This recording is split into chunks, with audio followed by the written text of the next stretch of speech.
Hello, again, this is my second GoPro test.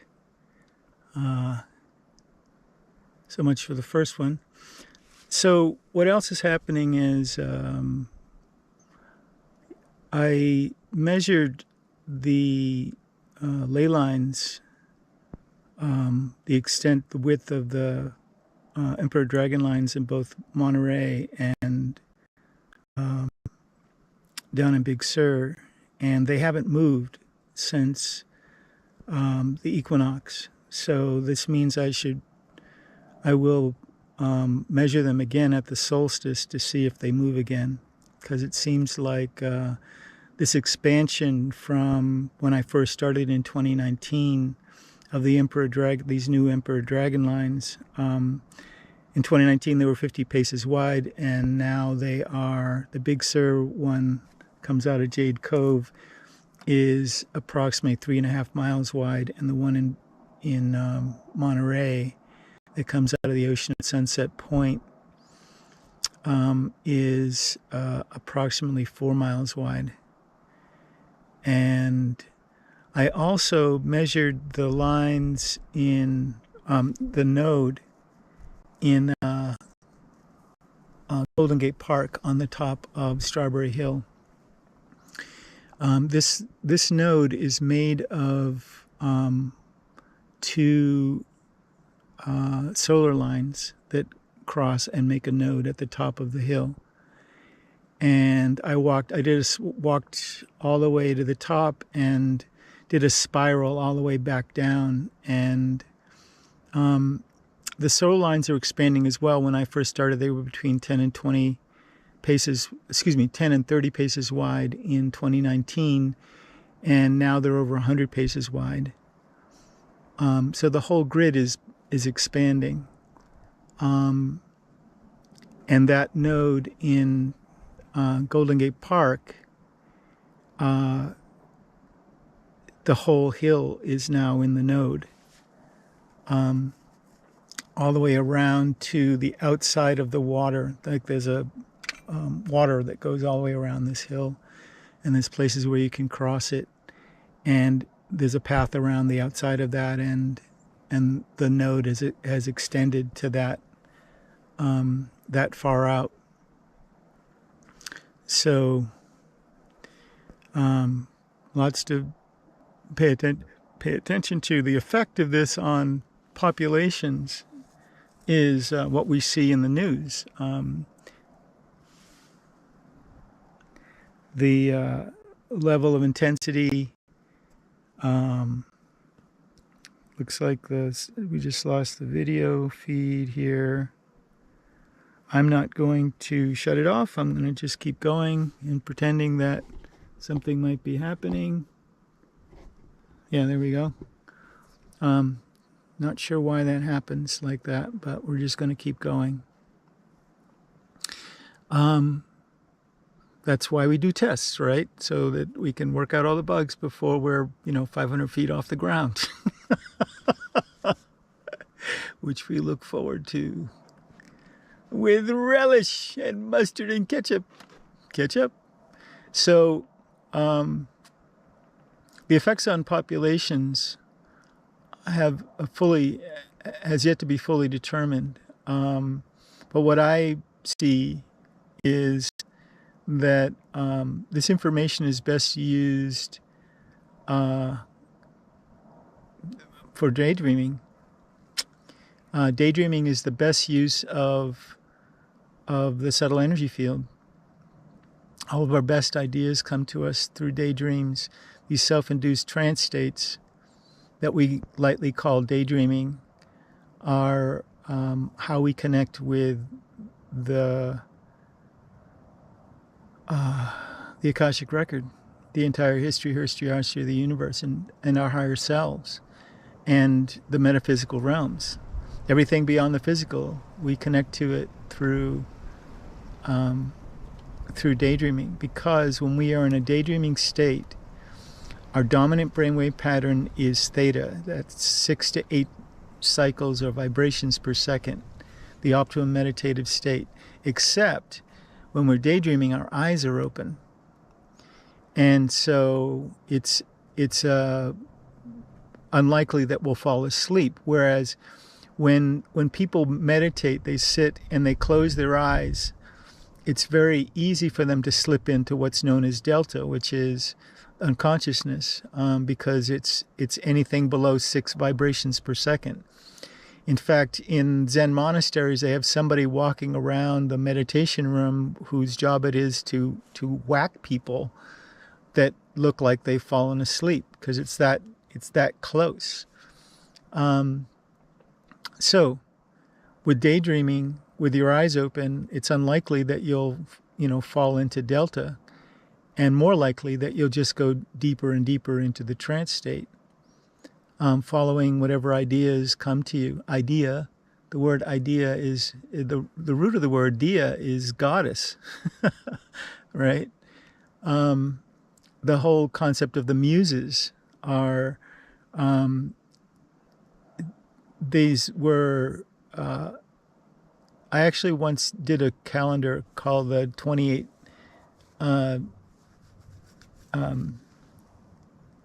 where are you? Okay, here we go. The 28 day something muses calendar, lunar calendar. And because I realized that there were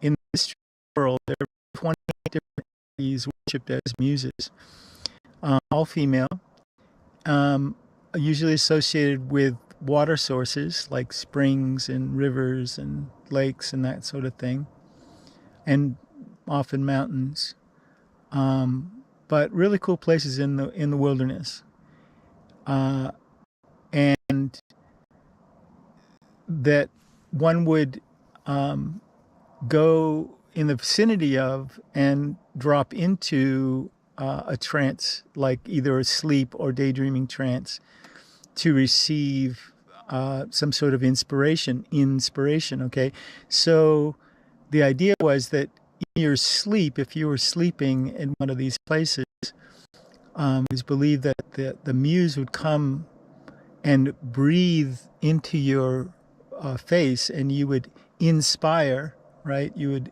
ingest breathe in the inspiration, that the idea that she delivered to you. And each one of these muses are supposedly guardians of the knowledge of a specific area of life, and like music or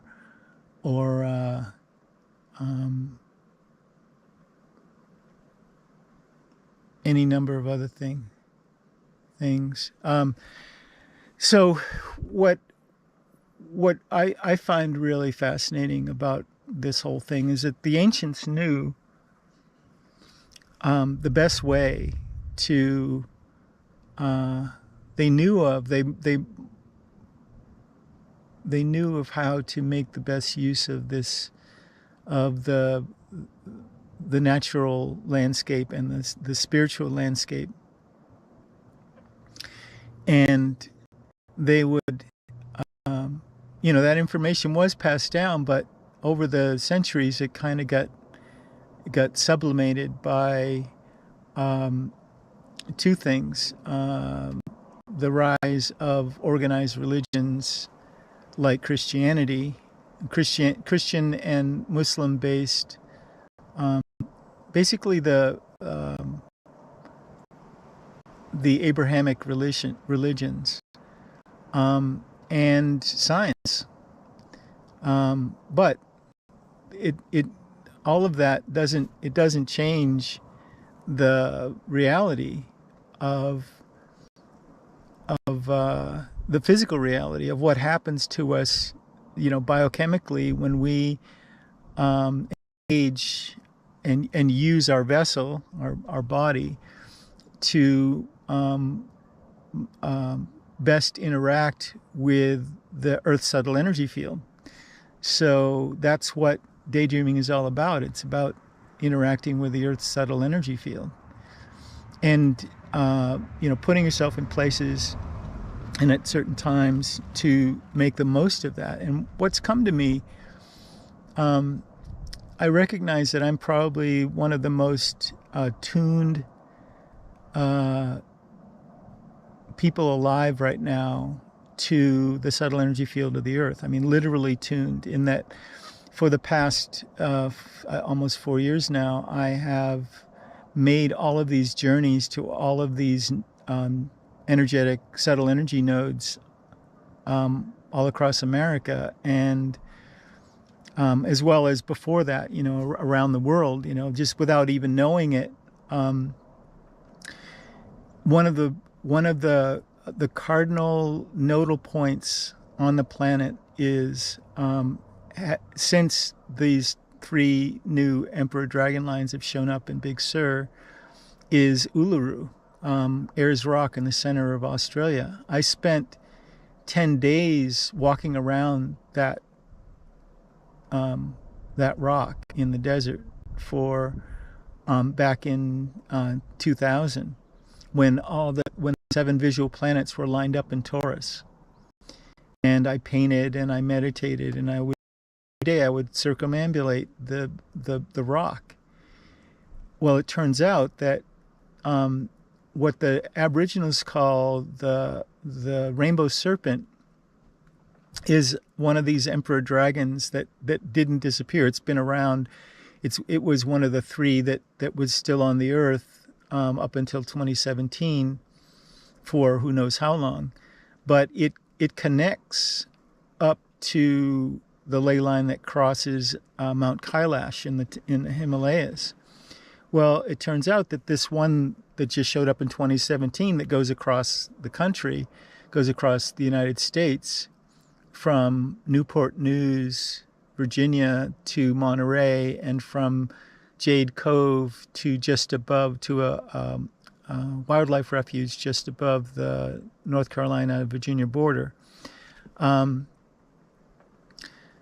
This one continues on goes across the Pacific Ocean and crosses the rainbow serpent at Ayers Rock, and is now one of the most powerful nodes on the planet, as powerful as the node on Mount Kailash. Before 2017, there were no Emperor Dragon lines in North America, and now there are 2, and they cross in Virginia. They make a 50-mile square hashtag in the state of Virginia. And I dowsed each one of those 4 points in last September, the weekend of Labor Day. And so what's interesting about that is that when you douse, I use this pair of copper angle irons that were gifted to me several years ago by my friend Nikki Strader, and she she gave them to me, and they sat for 5 years, and the first thing I've ever dowsed was the node on the top of the mountain that at the base of is Jade Cove, where the Emperor Dragon comes out of the road. And that node is made of 2 solar lines that cross with the Emperor Dragon going through it. And that was the first thing that I ever dowsed. And since then, I have dowsed that the node in Monterey, the node in Golden Gate Park, the node on top of Mount Diablo in the East Bay, and there's the largest node on the West Coast of the Emperor, that includes an Emperor Dragon, is up to 395 near a place called Keogh Hot Spring. It's literally right off in fact, right now, the 395 probably passes through the node. It's that close to the highway. And on the way back cross country from dowsing those 4 points at the end of the where the Emperor Dragon that goes across America goes into the Atlantic Ocean, I dowsed the solar line that goes through Chaco Canyon. So every time that you dowse, you're connecting your subconscious to the subtle energy field of the planet. And in this case, when you're dowsing a node or a line, a subtle energy line, you're connecting with the source of that line. So the Emperor Dragons, the source of them are the active galactic cores of galaxies in our neighborhood that stream these streams of cosmic radiation that when they reach the Earth, the upper atmosphere of the Earth, they create streams of neutrinos that pass through the Earth. And eventually those subatomic particles, they pass through everything, and they very rarely touch something, but enough of them touch something at the core of the Earth to make a low frequency sound wave that radiates to the surface. And it appears on the surface as this pair of lines that go around the planet. And so there are 6 of those sources. And because they cross one another, if you're connecting with one, you're connected to the whole thing. And every time that you dowse, you're connecting into that matrix. And matrika, mother. And so I've got to tell you, what I've observed is, 1, the best use of this information is daydreaming. 2, the focus is, I've found the best of is trance. Every time that I go into those, into the field, into the lines, I've spent a lot of time where the Emperor Dragon crosses the Pacific Coast Highway in Big Sur. At the last equinox, I spent almost 2 weeks there, finishing the compiling the 8th book of Divine Metaphysics.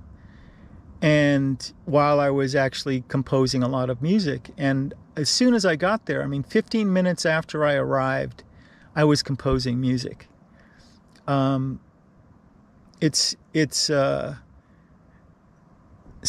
1, daydreaming. 2, creative trance.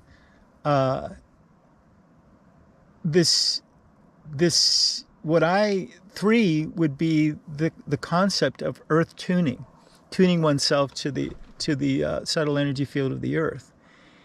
And I feel that this is the key, because what's been happening to me, I certainly, because of COVID and the cancer and everything, I've embraced this, my old lifestyle of living out of my vehicle. And, with this magnificent palace I got going on here, I've spent most of my time in solitude, either at the hot springs or in Big Sur or, at the doctor's down in Venice Beach, walking the beaches, in preparation for going to some doctor's appointment or something. But most of the time I've been just keeping to myself and getting to know me better, and letting go of the past, making my peace with the past, So this has been my shamanic journey through the past, 3-4 years. This earth tuning, one of the things that happens with it is that you begin to get a sense of, the more you expose yourself to this energy with consciousness, with a conscious awareness, the more you begin to sense the music, that the divine music that is life itself. Everything starts, you begin to actually sense what sounds you hear, the wind, the ocean, the highway, even, large crowds of people. It all starts to sound like music. And you can begin to sense your own life as a song within the greater song, and one of the results of that is this sense of being on time. I mean, you'll notice that people will say, when you contact them, they'll be like, "This is so amazing that you're, talking to me right now, because I was just thinking about you," or "This is the perfect moment for you to have contacted me. I just had this window of time," and that sort of thing is pretty common and wonderful. So there's a confidence in your movements, because you know that you're on time, essentially, and that time is a spiritual time. So you're on spiritual time, and you can witness it. You just keep following that your intuitional guidance that says, I think I need to go over there. I know that I'm right here and this is cool and everything, but something says I need to go check that out.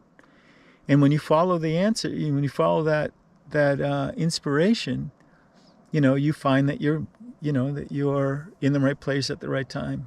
So, so what I recommend that people begin to consider this concept of earth tuning, basically tuning yourself to the earth subtle energy grid. And I'm here to help with that in any way, shape, or form. So if you have questions about it, feel free to reach out. I have to tell you that